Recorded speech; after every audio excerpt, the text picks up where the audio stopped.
చుక్కల దాకా తాగాడు. తాగిన మైకంలో ఊగుతూ జోగుతూ నడిచాడు.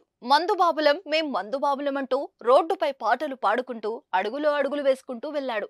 నన్నెవడ్రా ఆపేది అంటూ మత్తులో డైలాగులు కొట్టాడు. ఇంతవరకు బాగానే ఉంది. కానీ మరి మత్తు ఎక్కువైందో లేదా ఒంట్లో శక్తి లేకనో తనను డ్రాప్ చేయాలని 108కి కాల్ చేసి పిలిపించుకున్నాడు ఆ తాగుబోతు. తెలంగాణలోని యాదాద్రి భువనగిరి జిల్లాలో జరిగిన ఈ సంఘటన అందరినీ అవాక్కయ్యేలా చేస్తుంది. గజం కేవలం 4500 రూపాయలతో 165 గజాల భూమి కేవలం 8 లక్షలు మాత్రమే. రమేష్ అనే వ్యక్తి ఫుల్ గా మందు కొట్టి భువనగిరి నుంచి జనగాంకు నడుచుకుంటూ వెళ్లాడు. కొంత దూరం నడిచాక అతని వల్ల కాలేదు. దీంతో అంత మత్తులో కూడా కాస్త తెలివి ప్రదర్శించి 108కి ఫోన్ చేశాడు. ఫోన్ రాగానే మనోడు చెప్పిన లొకేషన్ కి సిబ్బంది నిమిషాల్లో చేరుకున్నారు. పేషెంట్ ఎక్కడని రమేష్ ని అడగగా అతడు నేనే అని సమాధానం చెప్పడంతో ఆశ్చర్యపోయారు. తాను ఫుల్ టైర్డ్ అయ్యానని, ఆ సమయంలో బస్సు ఫెసిలిటీ కూడా లేకపోవడంతో కాల్ చేసినట్లు అతడి నుంచి సమాధానం రావడంతో అంబులెన్స్ సిబ్బందికి బుర్ర తిరిగేంత పనైంది.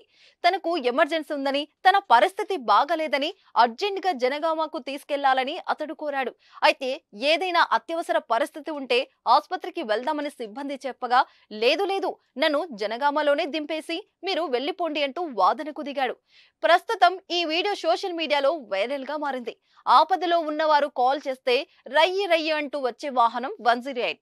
ప్రమాదాల బారిన పడిన వారు అత్యవసర సేవల కోసం అంబులెన్స్ కి కాల్ చేస్తారు. కాల్ చేసిన నిమిషాల్లో అవసరమైన వారిని ప్రభుత్వ ఆసుపత్రికి తీసుకెళ్లి ప్రాణాలు కాపాడడంలో 108 ముందు ఉంటుంది.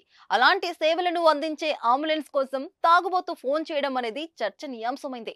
తాగుబోతు చేసిన పనిని చూసి కొందరు నవ్వుకుంటే మరికొందరు మాత్రం ఆగ్రహం వ్యక్తం చేశారు. అత్యవసర సేవలను అందించే అంబులెన్స్ ను ఇలా తాగి పిలిపించడం కరెక్ట్ కాదని మండిపడుతున్నారు. అతడిపై కఠిన చర్యలు తీసుకోవాలని కోరుతున్నారు.